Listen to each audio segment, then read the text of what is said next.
Ahead of the last budget, there was some fear, wasn't there, that we would have an increase to capital gains tax. It feared some panic asset disposals, because if we did have an increase to CGT from 20% to 40% or 10% to 20%, basically taxing capital gains as income, that would have a dramatic impact on the tax that would come out of a capital gain. So some people, rightly or wrongly as it turned out, decided on tax grounds alone to make a sale, to trigger a gain at the lower rate in case, stress, in case a higher rate came in, and then they would have banked the tax on the gain at the lower rate, but absolutely known they would have paid that tax in the January following the tax year in which they made the disposal. So probably January 2022 for those people.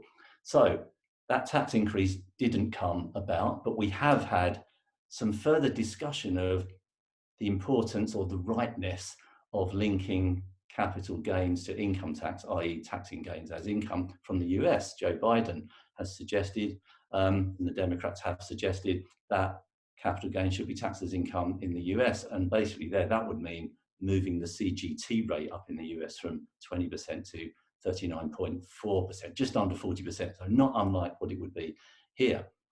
And that caused a wave of selling too in the US. So ahead of the next budget, I think we can probably expect to see similar rumours being stated in the press without any more substance, I think, probably than the fact that the Office of Tax Simplification have made as one of the recommendations, a recommendation that capital gains should be taxed as income. So expect to see that, and then expect to see some concern expressed by some of your clients who hold assets with large embedded capital gains. It's really then important for us to take a temperature check of the relevance of those rumours, the validity of those rumours based on any more fact than we have now.